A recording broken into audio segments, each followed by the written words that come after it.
Alright, let me tell you about the time my neighbor tried to build a legal case against me by stealing my mail and accidentally ended up paying me $18,000 for the privilege. Now before anyone jumps to conclusions, no, I didn't threaten them. I didn't yell. I didn't file some dramatic lawsuit. I just let them walk themselves into a trap. Slow, quiet, like bees building a hive one tiny piece at a time. My name's Daniel Mercer. I'm 43, former real estate attorney, retired early after 15 years of dealing with property disputes that made grown adults cry in conference rooms. These days I live outside a little town called Ashford Ridge in eastern Kentucky. 5 acres of pasture, an old cedar fence my dad built in the 80s, a weathered pine house that leans a little when the wind hits it just right, and 200 honeybee hives spread across the backfield. It's peaceful work. Honest work. You wake up early, you listen to the hum of the bees, you check the frames, you bottle the honey. No billable hours. No clients screaming about easements at midnight. Just sunlight, dirt, and insects that, ironically, understand boundaries better than most humans. Things stayed quiet for about 6 years. Then last spring, the new neighbors moved in. Now their place looked like it had been dropped out of a Silicon Valley catalog. Huge modern farmhouse, bright white siding, black steel trim, floor-to-ceiling windows that probably cost more than my entire house. I looked it up later, $1.4 million. Brand new Tesla in the driveway. Outdoor kitchen. Designer landscaping. They moved here from Los Angeles, which is always interesting when it happens out in farm country. The husband's name was Trevor Blake. Mid-30s, tech consultant, the kind of guy who wears loafers without socks and talks about optimizing property value like he's pitching a startup. First time we met, he walked over while I was loading honey boxes into my truck. Smiling, but tight around the edges. "Hey neighbor," he said, looking past me toward the field. You know the look people get when they see 200 beehives at once, a little curiosity, a little discomfort. He pointed. "So what exactly is all that?" "Bees," I said. He laughed. I didn't.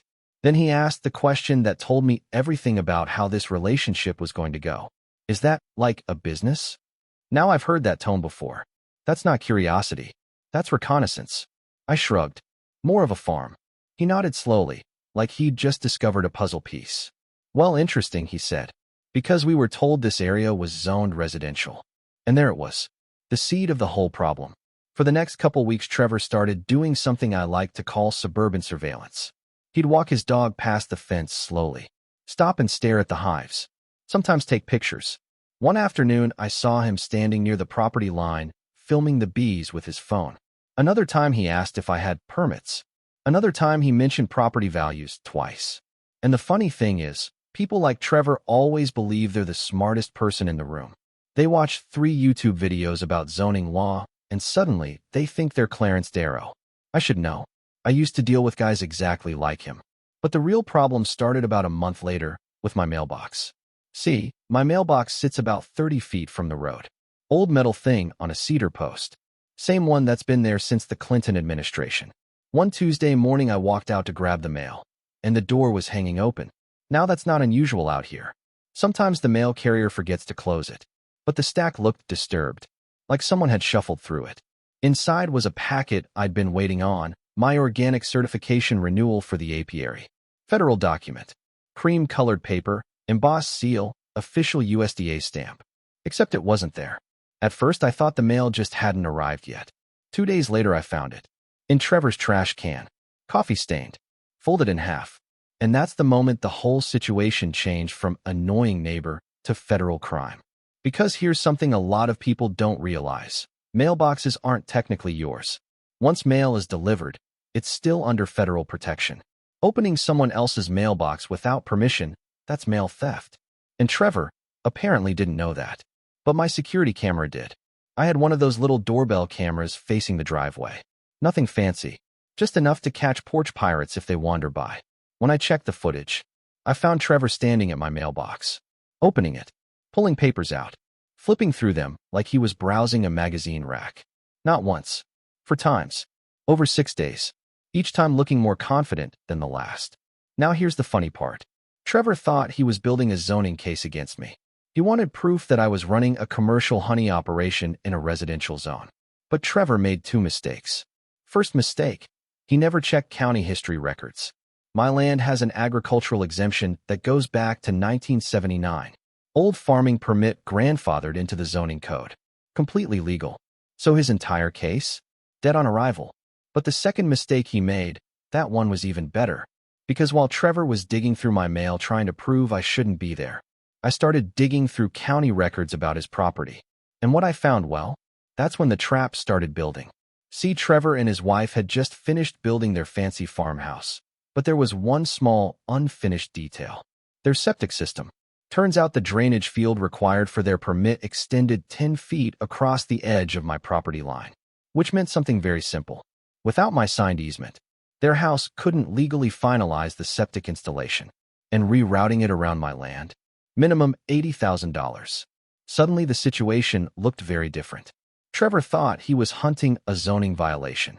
What he didn't realize was that he'd just picked a fight with a retired property attorney, who also happened to control the most important 10 feet of land his entire house depended on. And that's when I decided to teach him a lesson he wasn't going to forget. All right, before we go any further in the story, let me pause here for a second because there's actually something really interesting going on from a legal and psychological standpoint. If you want to understand why Trevor walked straight into this mess, you have to understand how people misunderstand property law in the first place. So let's talk about that for a minute. All right, let's pause the story for a second, because what Trevor did right here is something I've seen over and over during my years practicing property law. And honestly, it tells you a lot about how people misunderstand both the law and human psychology. First, let's talk about the mailbox situation. According to standard procedure in the United States, once mail is delivered to a mailbox, it falls under federal jurisdiction. That means opening, taking, or even intentionally tampering with someone else's mail isn't just being nosy. It's a federal offense under 18 U.S. Code Section 1708. And federal crimes are a completely different animal than local disputes. Police might argue about a property line, but the Postal Inspection Service? Those folks take mail theft personally. So when Trevor started pulling documents out of my mailbox thinking he was gathering evidence, from a legal perspective, he was actually doing the exact opposite. He wasn't building a case. He was destroying his own credibility before a case even existed. Now let's talk about the second part of this situation, because this is where it gets interesting. The septic easement. A lot of rural properties depend on septic systems instead of city sewer lines. And septic systems require something called a drainage field. That field has to meet very specific environmental spacing rules, sometimes pushing right up to property lines or even across them. Which means one thing. Sometimes your neighbor controls a piece of infrastructure your house literally cannot function without. When that happens, you need what's called an easement agreement. That's basically legal permission to use a slice of someone else's land for a specific purpose. And here's the key detail. Easements are voluntary. Nobody can force a neighbor to sign one unless it was established historically or through a court process. So when someone builds a house assuming that permission will come later, they're gambling. Trevor didn't know I'd noticed the permit delay. But there's also a psychological layer here.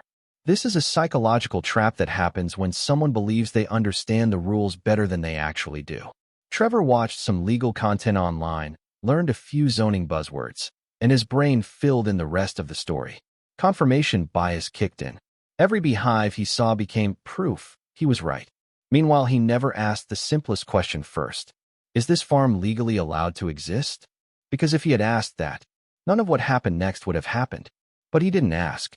He started digging. And once he crossed the line into someone else's mailbox, well, that's when the entire power dynamic flipped. Now let me take you back to the moment the trap actually started closing. Because the next thing I did involved 50 beehives, a glass mailbox, and the quietest revenge you've ever heard. So, once I understood two things. 1, Trevor had been opening my mailbox, and 2, his septic system depended on 10 feet of my land. The situation stopped being a problem. It became a strategy. Now here's the thing about conflict in rural areas. The loudest person usually loses. People who stomp around threatening lawsuits tend to forget that patience is the most dangerous tool in the room. And bees, well, bees are patient creatures. So the first thing I did was file a report. Nothing dramatic. No confrontation. No angry phone calls. Just paperwork. Thursday afternoon, I filled out a mail theft report with the United States Postal Inspection Service. Included the camera footage, timestamps, and screenshots of Trevor standing there flipping through my mail like he was browsing a magazine rack at the grocery store. According to standard procedure, once a federal mail complaint is filed, a postal inspector follows up directly with the involved parties, which meant Trevor got a phone call. Friday morning.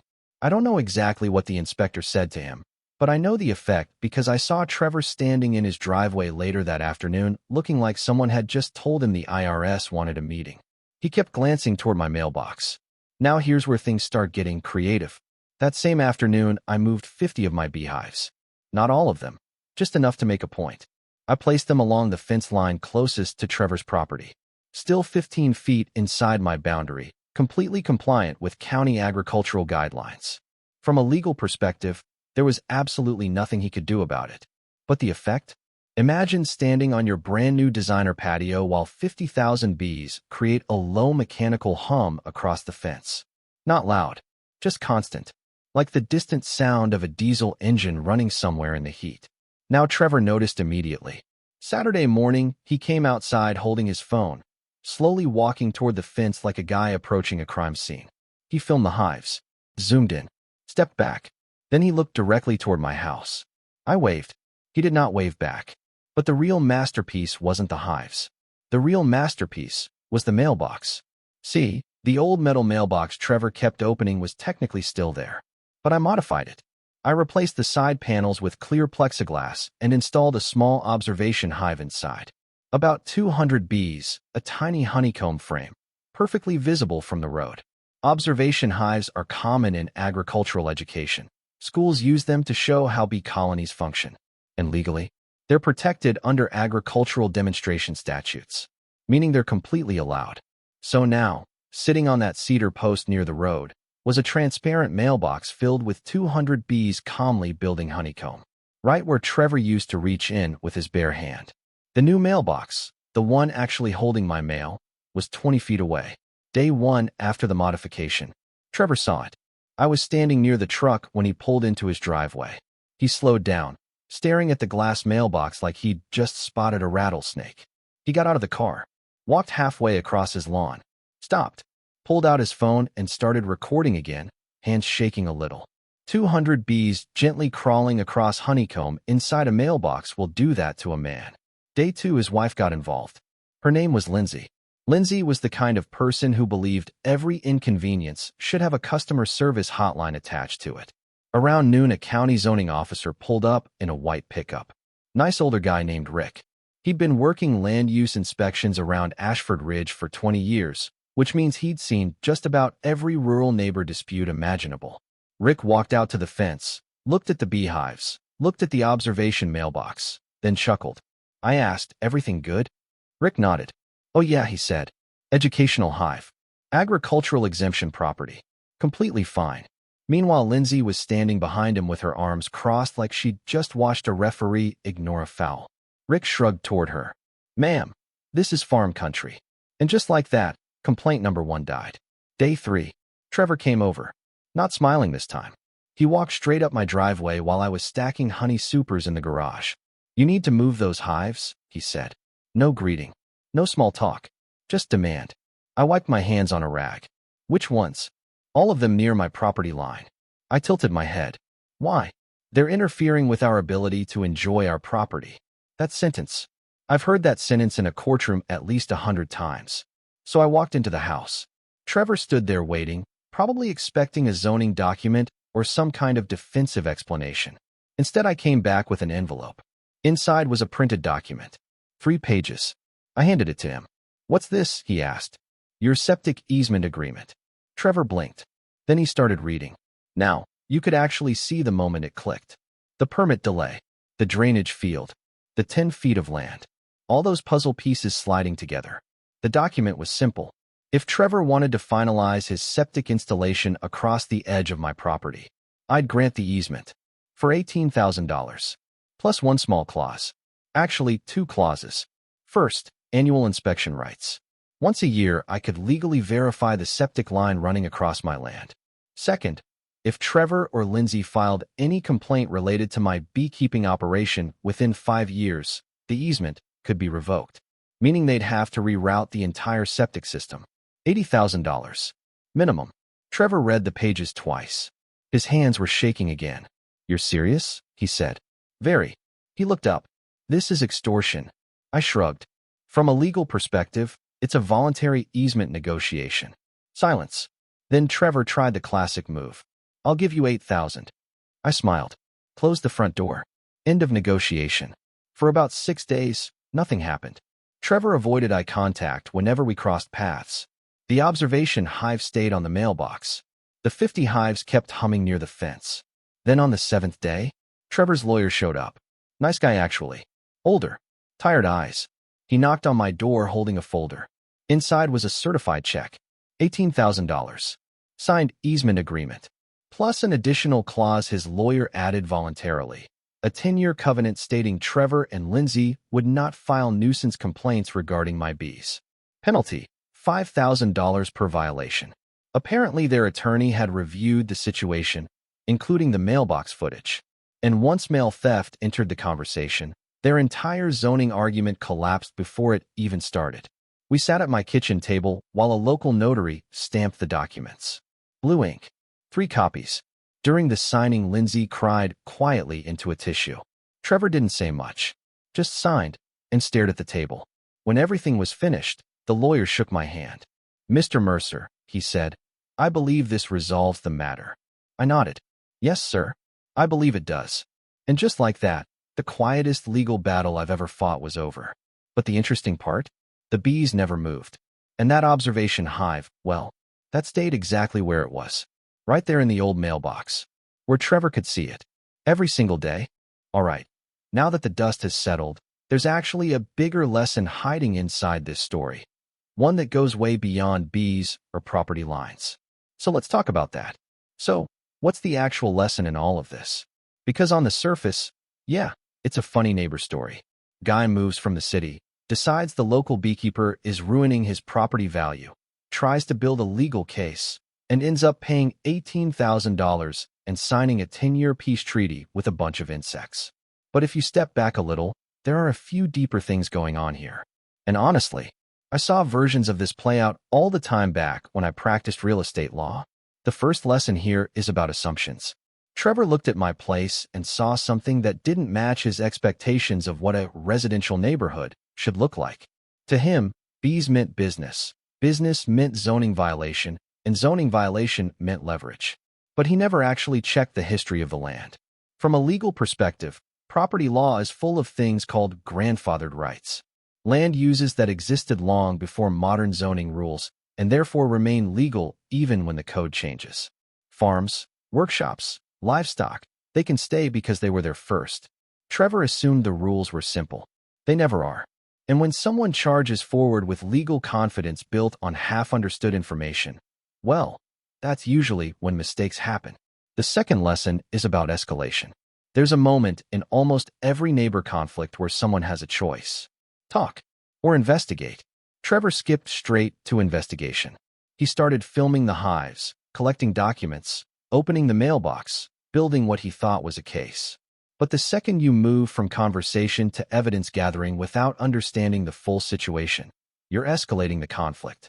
And sometimes escalation reveals things you didn't expect, like a federal mail violation or a septic permit that depends on your neighbor's land. Which brings us to the third lesson: leverage. Now, leverage isn't always about power in the obvious sense. It's rarely about who has the bigger house or the nicer landscaping. Real leverage usually hides in paperwork. A boundary line, an easement, a permit delay, something small, quiet, technical, that controls the outcome of a much bigger situation. Trevor thought the leverage was zoning law, but the real leverage was 10 feet of soil under a drainage pipe. And here's where the psychological side comes in. This is a psychological trap people fall into all the time. When someone believes they're enforcing rules, they stop thinking about consequences. Their brain shifts into "I'm right" mode. Every piece of evidence becomes confirmation. That's exactly what happened when Trevor started opening my mailbox. He thought he was gathering proof. But in reality, he crossed a line that instantly shifted the balance of the entire conflict. Now here's something important I want to say. I never set out to ruin Trevor's life. The goal wasn't punishment. The goal was boundaries. Because good neighbors don't have to like each other. They just have to respect the lines between their properties. And bees, funny enough, understand that concept better than most humans. A hive works because every bee knows exactly where its space begins and ends. Humans, we tend to learn that lesson the hard way. So Trevor and Lindsay still live next door. Their farmhouse still shines like a magazine cover when the sun hits those white walls. The Tesla still pulls in every evening. And my bees are still out there behind the cedar fence, 200 hives humming in the Kentucky heat. The observation hive is still inside that old mailbox too. 200 bees calmly building honeycomb behind glass. Not aggressive, not angry, just doing what bees do. Every morning, when Trevor drives past it on the way to work, he has to look right at it. A quiet little reminder of the day he decided to open someone else's mailbox. Now I sleep just fine. The bees sleep just fine. The septic line runs peacefully through 10 feet of my pasture. But I've always wondered something. When Trevor lies awake at night in that million-dollar farmhouse, listening to 50,000 bees humming somewhere beyond the fence, who do you think sleeps better? Me or him? Let me know what you think in the comments.